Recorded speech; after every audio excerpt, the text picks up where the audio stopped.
சொல்லி விலை கூறிக்கிட்டு வராங்க. அப்படியா? யாரா இருந்தாலும் சரி அதுக்கிட்ட அப்படி பார்ப்போம். ஆகிட்டோம். சுவாமி, இந்த ஐயராத்து வீதியில என் மனைவியை விலை கூறி வருகிறேன். அப்படியா? உன் மனைவியே விலை கூறி வரீங்க? ஆமா. உன் பொண்டாட்டி வாங்குறதுக்கு இன்னொரு அம்மா ரெடியா இருக்கிறாங்க. சுவாமி, என் தேவையான விலைக்கு வாங்குவதற்கு ஆமா இந்த ஐயர் வேதியில ஆள் இருக்குதா? இருக்குது. அப்படியானா அந்த ஐயராத்து பெண்ணை வர சொல்லுங்க சுவாமி. அம்மா, இவர்தான் தன் மனைவியவே விக்கிறேன்னு சொல்லி வர்றார். அப்படியா? அம்பி சுவாமி, உன்னுடைய பொம்மநாட்டியை தான் நீ விலை கூறி வர? ஆமா சுவாமி. சரி சரி, இதோ என்னுடைய மனைவி எந்த வேலை சொன்னாலும் தட்டாமல் செய்வான். அப்பேற்பட்ட என் மனைவிய 1000 பொண்ணுக்கு சரி நான் விற்க விலைக்கு வந்துள்ளேன். அப்படியா? இந்த அம்மாவை பார்த்தா அப்படி வேலை செய்யற மாதிரி ஒண்ணு தெரியல, சொகுசா வாழ்ந்த மாதிரி தெரியுது சாமி. அப்படி எல்லாரும் நினைத்து விடாதீர்கள்.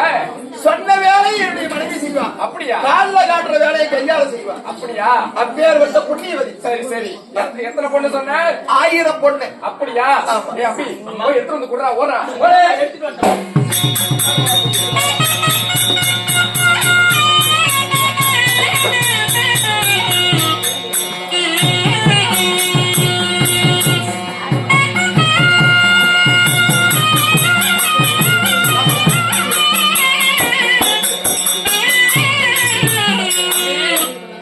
நீ சொன்னல 1000 பொண்ணு இதுல இருக்கு. சரி, அகத்து தாயே, இதோ என்னுடைய தேவி என் மனையாட்டி உங்களுக்கு தருகிறேன். சரி சரி, சொன்ன வேலை அத்தனையும் தட்டாமல் செய்வார். அப்படியா? ஆமா. அப்படி செய்யுங்க. அப்படி நான் போய் வருகிறேன். சந்திரபதி சந்திரபதி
தாலி தரித்து வாழ்முள்ளதா ஆ, தனித்திருந்து வாழ்வதில்லை தேவி. இந்த நாடுகளை கொண்டவரை நான் பிரிந்து வாழ்வதில்லை ஐயா. கலங்காதே பெண்ணே, பெருமனுடைய தல விதி, விதியை வெல்ல யாராலும் முடியாது. அதனால எஜமானி அம்மா, இதோ என் தேவையை பெற்றுக் கொள்ளுங்கள். சரி, நான் விட்டுக்குரிய எழுதினாட பெருமதியா பதனமாய் இருப்பது நான் சென்று வருகிறேன். எங்க போனீங்க? அம்மா, என்னுடைய மனையாட்டியை விலை கூறி விட்டு விட்டேன். என்னுடைய மைந்தனை கூட்டிக் கொண்டு நான் போய் வருகிறேன் தாய். யாருக்கு உனக்கு இது நியாயமா தெரியுதா? என்னம்மா? சந்தையில மாடு வாங்க போனா மாட்டுக்கு ஒரு வேலை, கண்ணுக்கு ஒரு வேலை நான் பேசலாம் இல்லையே. இல்ல, கண்ணை நான் வாங்கிக்கிட்டேன், மாட்டை நான் வாங்கிக்கிட்டேன், கண்ணு கூட தானே வரணும். அதனால பையனுக்கு விட்டுட்டு போடாமி. இந்த ஒரே ஒரு மகன் என்னுடைய பிள்ளை. இவனை ஒரு நாள் ஒரு பொழுது நான் தனி பிரிஞ்சு இருந்ததில்லை. சரியா? அதனால என் மகன் யாருகிட்டையும் படுத்து தூங்க மாட்டான். என் மகனை விட்டு விடுங்கள், என் மனைவியை வைத்துக் கொள்ள. சரி ராம்பி, பையனை நீ உடலாங்கிற, நான் கொடுத்த பணத்தை கொடுத்துட்டு உன் பொண்டாட்டிக்கு கூட்டிட்டு போ. இல்ல இல்லன்னு சொல்லிட்டு போ. சொல்லிட்டு போ. போடே.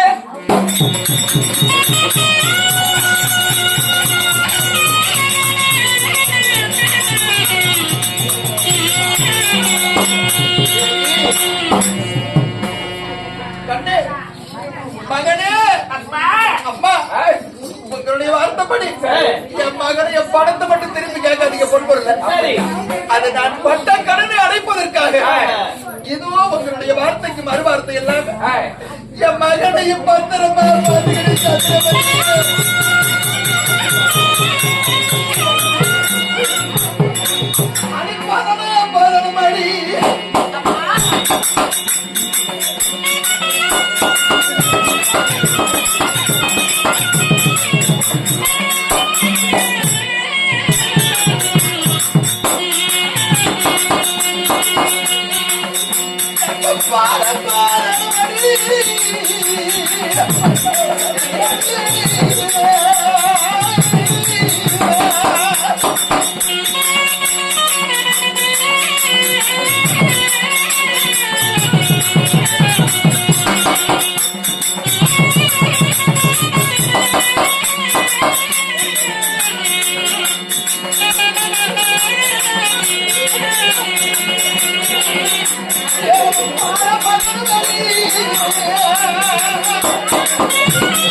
அடிமை கொண்ட எஜமானி இடத்திலே பாலனை விட்டு விடுங்கள் என்று சொன்னால் ஏற்றுக்கொள்ளவில்லை. அதனால பாலனை ஒன்னதான் ஊருக்கு போறோம். பாலை பத்தனபடி பெற்று போய் வாரே மன்னே வாரே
பையன் பத்திரமா பாத்துக்கிட்டு போய் வருகிறேன் தேவி. மகனே மகனமா இருப்பான். போய் வருகிறேன்.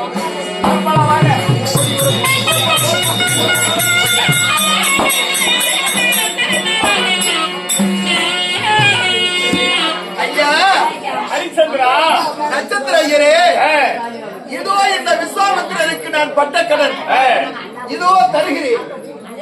விஸ்வாமித்திரனுடைய கணம் அடைந்து விட்டது. சரி சாமி, எப்படி? விஸ்வாமித்திரனுடைய கணம் அடைந்து விட்டது. சரி, நான் தரகனாக வந்திருக்கிறேன். எனக்கு கூலி கொடுக்கணும் இல்லையா? இந்த 48 நாள் என் பின்னையே வந்தீங்களே, ஏன் கூலி கொடுக்கணுமே? உங்களுக்கு கூலி வேணுமா சுவாமி? ஆமா. உங்கள் கூலியும் தருகிறேன். எப்படி தருவ சுவாமி? இன்னும் நான் இருக்கிறேன். என் மனைவி பிள்ளை போனாலும் சுவாமி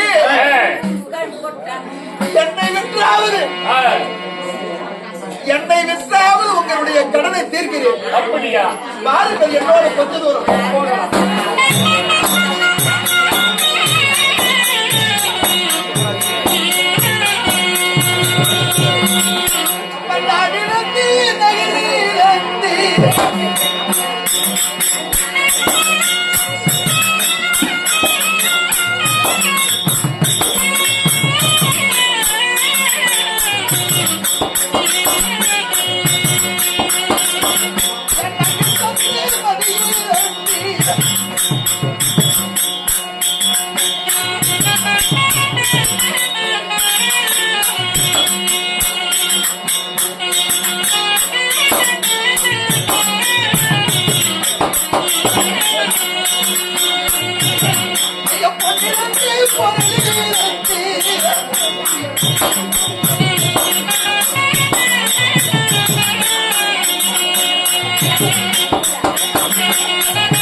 என் பிள்ளையை இழந்து இன்னும் என் பட்டக்கடன் தீரவில்லை. சரி, இந்த காசிமா நகரத்துல என் உடம்புல உயிர் இருக்குது. ஆமா.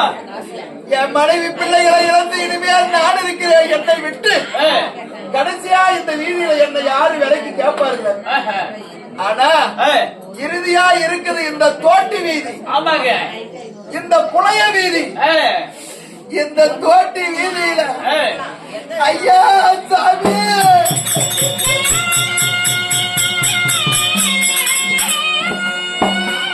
காசு மன்னருக்கு தோண்டி மாறி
இந்த தோட்டி வீதியில எந்த வேலை சொன்னாலும் செய்வேன். அப்படியா?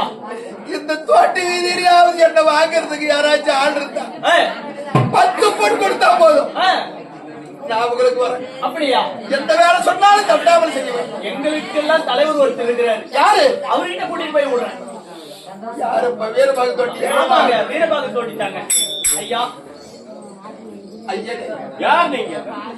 ஐயா வீரபாகு தோட்டி என்பவர் தாங்கள் தானே? ஆமா சுவாமி, உங்க இடத்துல சொன்ன வேலைய தட்டாமல் செய்யக்கூடியவன்.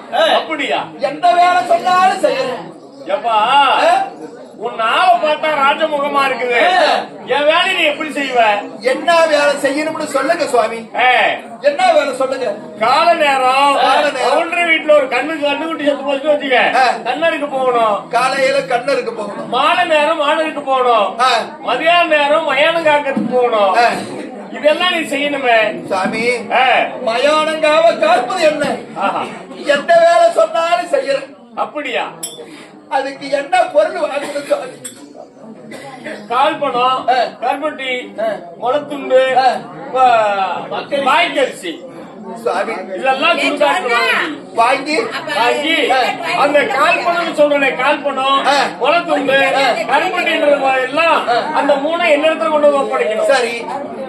அந்த அரிசி சொல்லுவா வாய்க்கரிசி. வாய்க்கரிசி பொங்கி நீ சாப்பிட்டுக்கணும். ஐயா, உங்களுடைய வார்த்தைக்கு மறு வார்த்தை இல்ல. இந்த அதாவது காப்பான முளதுண்டு, இத கொண்டு வந்து உங்க இடத்துல கொடுத்துறேன். இந்த வாய்க்கரிசி குளத்து மேல போடுறாங்க பத்தியா, பொங்கி நீ சாப்பிட்டுக்கணும். அத பொங்கி நான் சாப்பிட்டுக்கிறேன். எனக்கு 10 பொன் கொடுத்தா போதும். அப்படியா? நான் அனுப்ப கொண்டு வந்தேன். அவரிடத்துல நான் ஒப்படைச்சிட்டு நீங்க சொன்ன வேலையை நான் கேக்குறேன். இவருக்கு கொடுக்கணுமா? ஆமா. சரிப்பா, நான் கொடுக்குறேன். நீ குடிச்சு அனுப்பினதா இல்லைன்னா இல்லன்னு சொல்லிவிட்டு நான் போறேன். தரீரை கொண்டு வாங்க சுவாமி.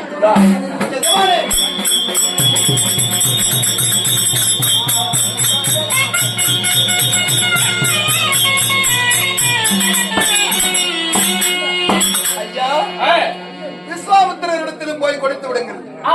என்னோடு வந்த உங்களுடைய கூலியும் கொடுத்து விட்டு. ஆமாங்க. சந்தோஷம் தானே? இப்பதான் மிக மிக சந்தோஷம். அப்படியான சென்று வாருங்கள். அகற்றும். ஐயனே, நான் மயான காவலுக்கு போய் வருகிறேன். அப்படியே சென்று வருவார்.